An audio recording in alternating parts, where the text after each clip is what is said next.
接下来请收看中嘉新闻。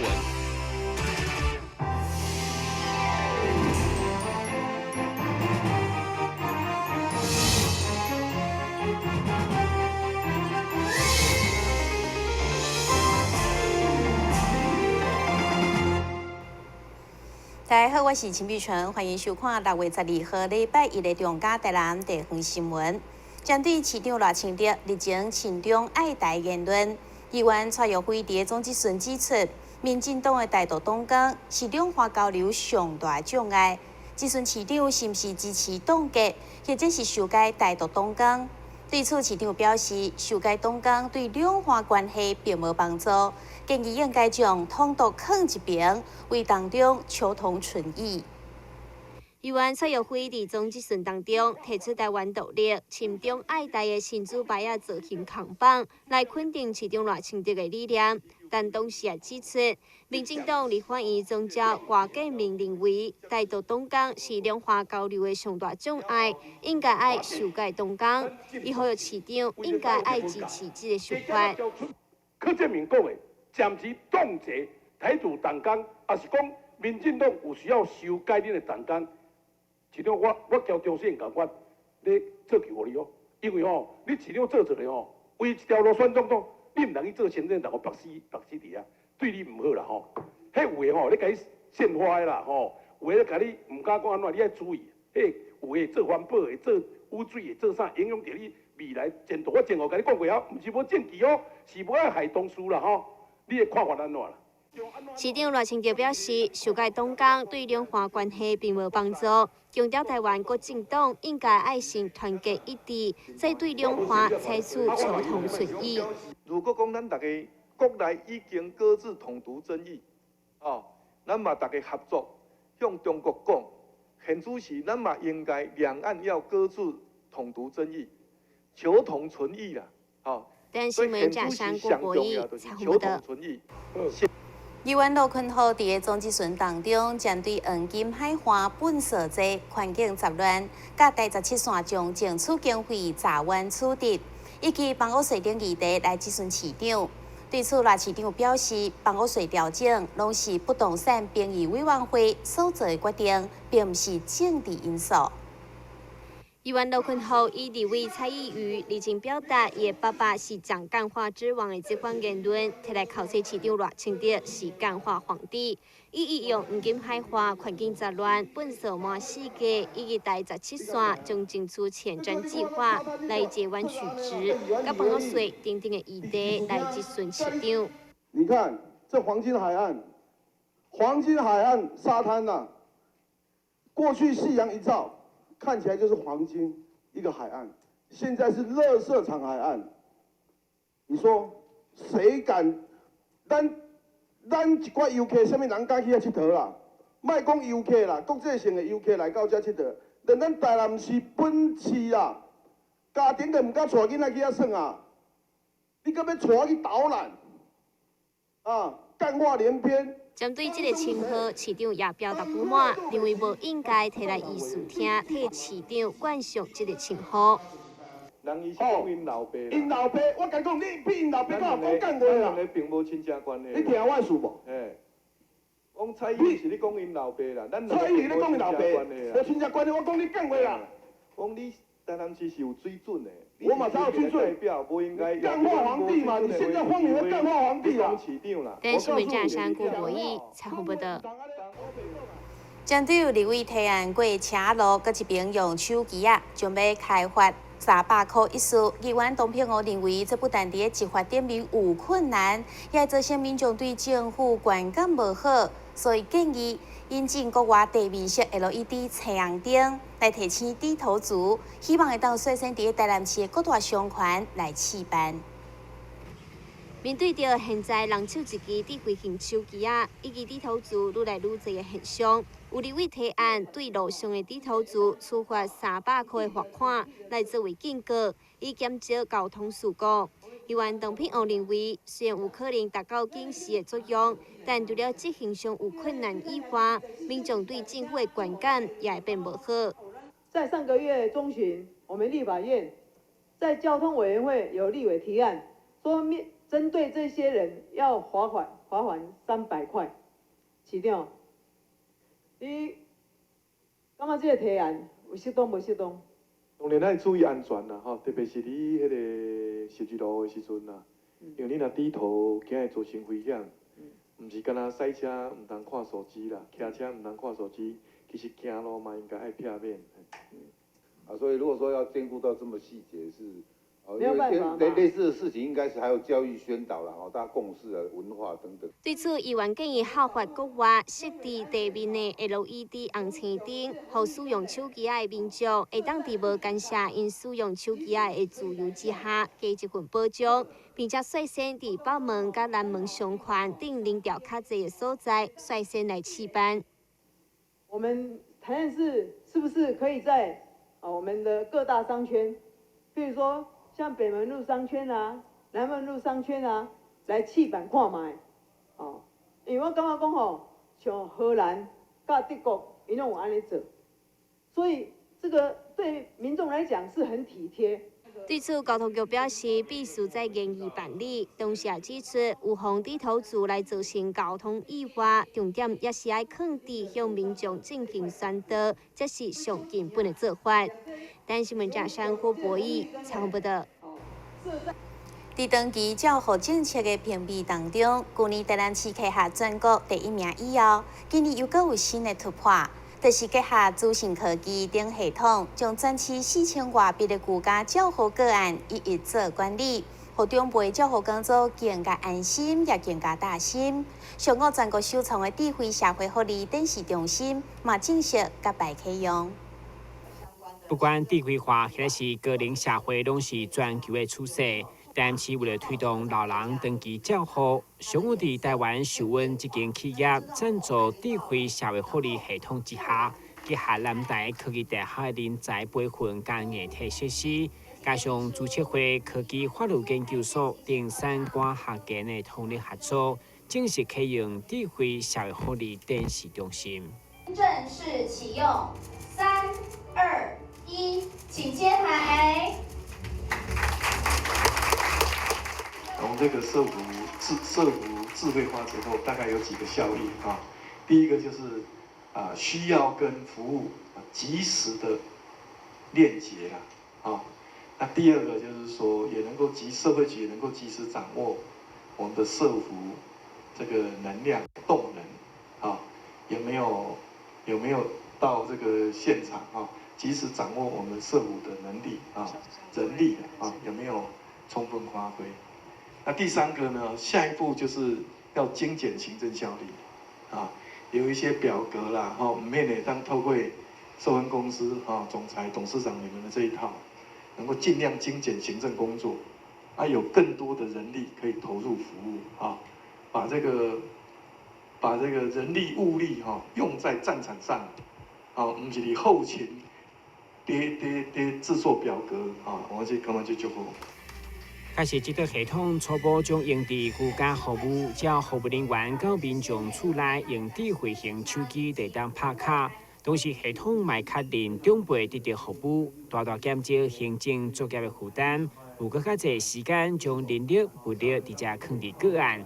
不过市长真有信心，咱将延续长照1.0 100分的科学，领先国内长照2.0，甚至是国际长期照护示范城市。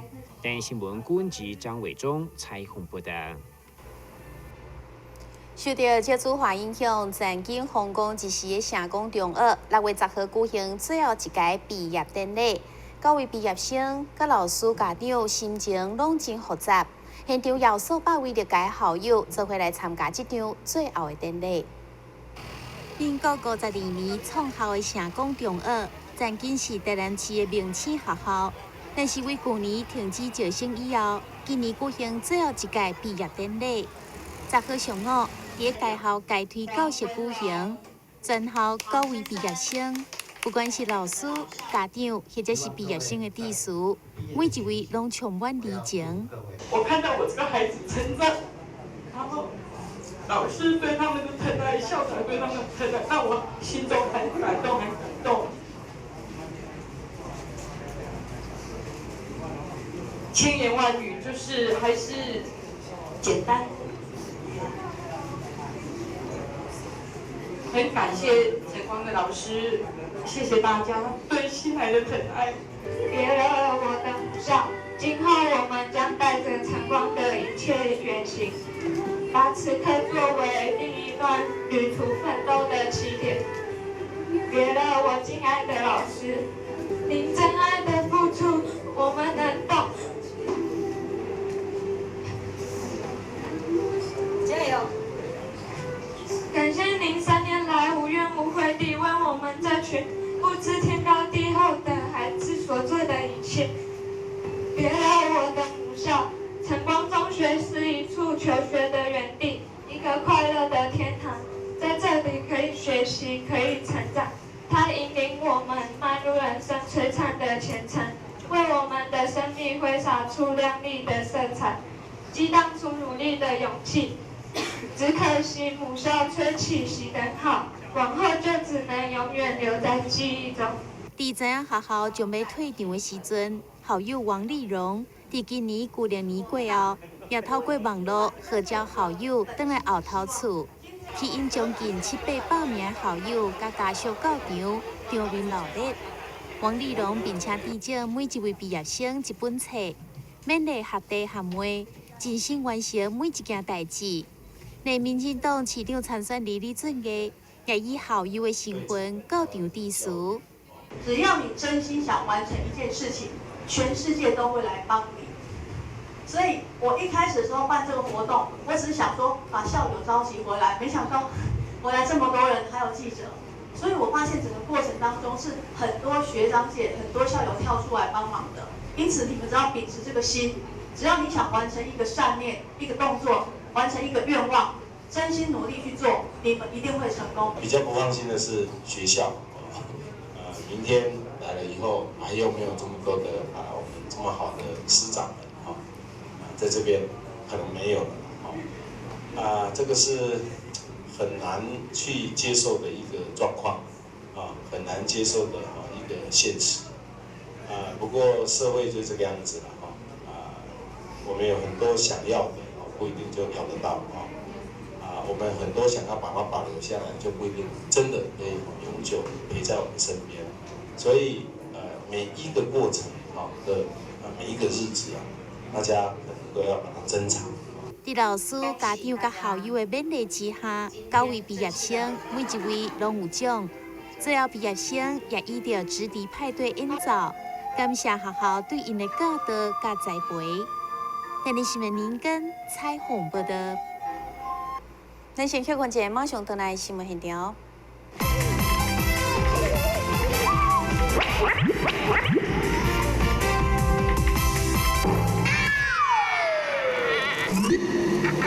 正确开启车门很重要，不然怎么开呀？下车要转头注意后方来车，再慢慢开车门。这是想多开车门啊！杨段是开车门，杨段是开车门，杨段是开车门，因为很多要说也说3次。打开一本书，每页在发亮，文字变鱼儿，游在大海洋，充满了。欢迎你和我一起来收看《非读不可》，台南爱读册。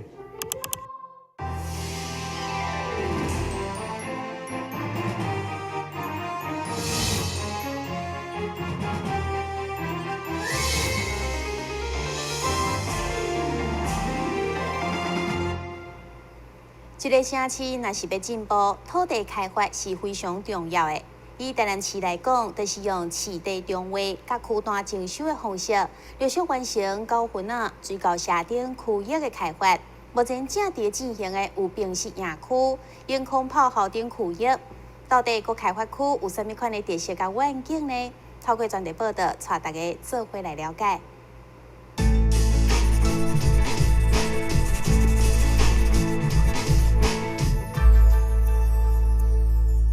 土地开发堪称是城市进步的动力。透过市地重划及区段征收的方式，让旧市容得以焕新。除了增辟休憩活动空间，打造绿美化环境，也提供优质居住社区，健全都市的生活机能。县市合并以来，台南市的土地开发已累积许多成果，包含水交社市地重划、9份子市地重划、安平水景区段征收、德高区段征收以及新河社内区段征收。其中位于安南区的9份子市地重划区，占地101公顷。这个地方原来多是渔温地，全区属于盐水溪流域内，具有丰富的自然环境及生态文化。因此，区内的公园以原有的水岸景观为主，再利用潮汐进行红树林复育，塑造台南市首座低碳示范社区。这种生态延续性的规划设计，让本区获得2015年国家卓越建设奖优质奖的肯定。而南区的水交社市地重划区，富含人文艺术气息的水交社公益聚落率先成立，在2016年6月开幕。目前有12个艺术团队进驻，类别涵盖金工、琉璃、木艺、陶艺等等，让这个老眷村有了新风貌。这边的环境其实非常的棒，因为可以看到这边是处在一个公园里面，那所以很舒服，环境很舒服。而且我们来这边有一个很大的好处是，这边有很多的工艺家，那我们可以就是互相的学习。因为这边的环境其实非常好，就是在公园里面做东西的感觉。那如果做累了，就是抬头看看窗外，有很美丽的树啦，然后有鸟那边跳来跳去这样子。所以觉得这边是一个很适合当工作室的地方。为了城市的永续发展，土地开发永远都是进行式。未来2年内，台南市开发的执行脚步不会停。例如平石营区市地重划、新营客转市地重划、永康物流市地重划、南台南站区段征收、永康炮校区段征收、中国城暨运河新站区段征收等开发区的建设。位于永康金华地段的陆军炮校开发案，市立总图书馆确定落脚此处，2017年5月进行开工典礼。原军事重镇化身文教地标，将为台南市人口最多的永康区带来新气象。那这块土地呢，有80几公顷，我们第一期动工的范围大概16公顷左右啊。那未来我们在这个土地上不仅仅是创意园区，那也有这个办公的厅舍办公的厅舍。那另外还有一个公园，提供给市民休憩。目前台南市的最大的公园是台南公园，大概14到15公顷。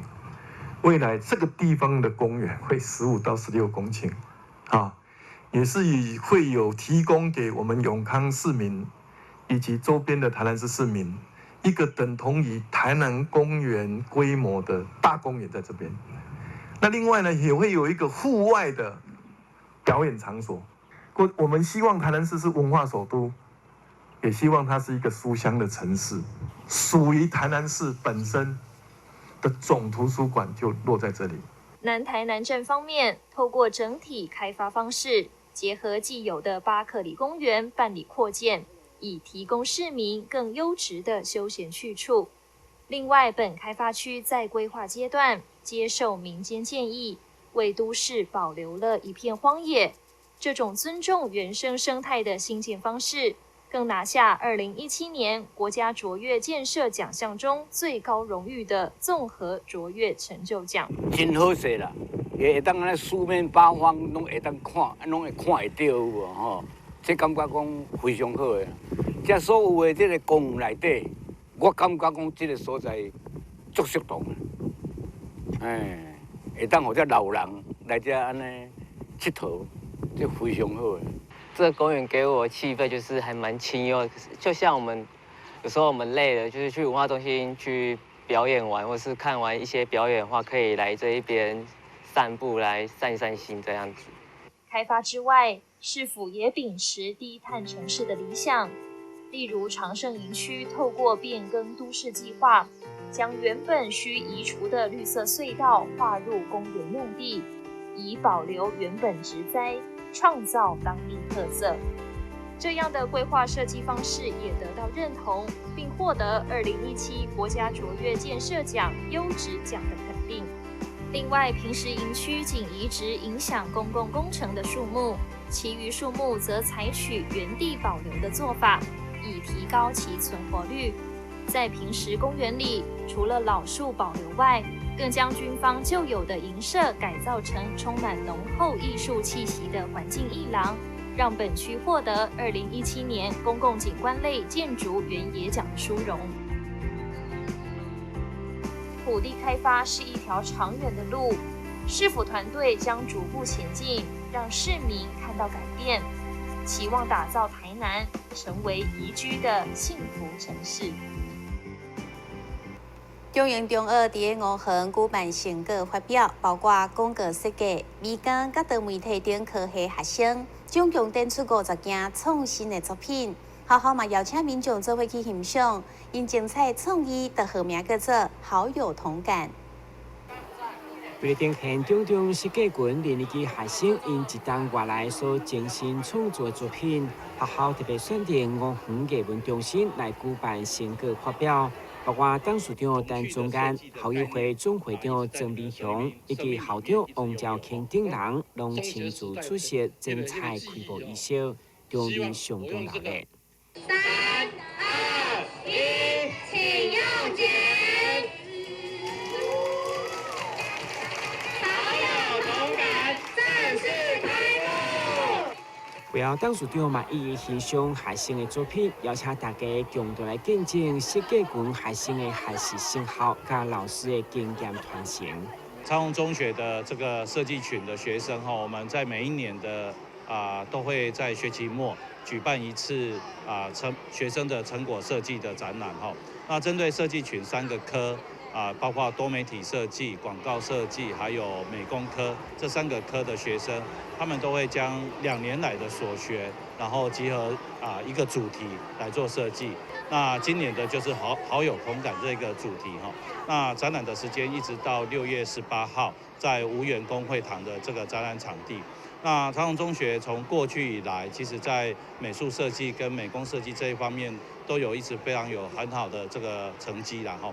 那也希望这几年的这种设计的成果展呢，事实上也将学生的创意展现出来。那希望社会各界可以多多利用这段时间来看一下我们学生所展出的设计成果。今年包括多媒体设计、美工甲广告设计课等将近50种的作品，以好有同感为主题，透过学生通力合作，甲指导老师的支持，每一件作品都有创意、有艺术性，更打击因囡仔时期的回忆甲情景，使人印象深刻。我们希望这次的作品是能够传达出，让人家在观看的过程当中，公仔可以不只是公仔，它背后还可以有更深一层的含义。我们把情绪，然后赋予在公仔的上面，在观看的时候，你可以回想起小时候当时这些情绪的时候发生的情境是什么，能够感同身受，回想起之前的那些回忆。我们想创作这本有关于战争题材的绘本。是因为现在的小孩子可能对战争都没有什么接触，可是如果要拿真正有关战争的东西给他们看，又觉得好像太过写实，所以我们想用用绘本的方式画出可爱的画风，可是可以让小孩们只知道战争的可怕，以及他现在的生活有多么的幸福知足。我们这次主题是童年，我们广告设计科的这15组里面包含的食衣住行方面。吃喝玩乐都是主轴，都包含着童年。对，然后往年广设都比较受大众吸引的原因，是因为广设的东西比较商业化。那我们也想延续学长姐们做专题的精神，把这个展览做好。这摆展览学生除了亲自宣传，嘛拢会轮流到现场带领导览员传达因的创作甲心得，嘛邀请大家做伙来见证。今日新闻林根采访报道。新闻最后，咱赶快来关心气象。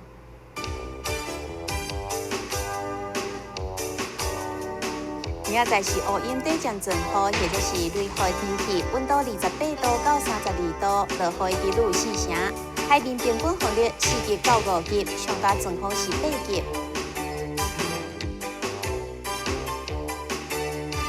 感谢你收看6月12号的中嘉台南电视新闻，我是陈美泉，咱再会。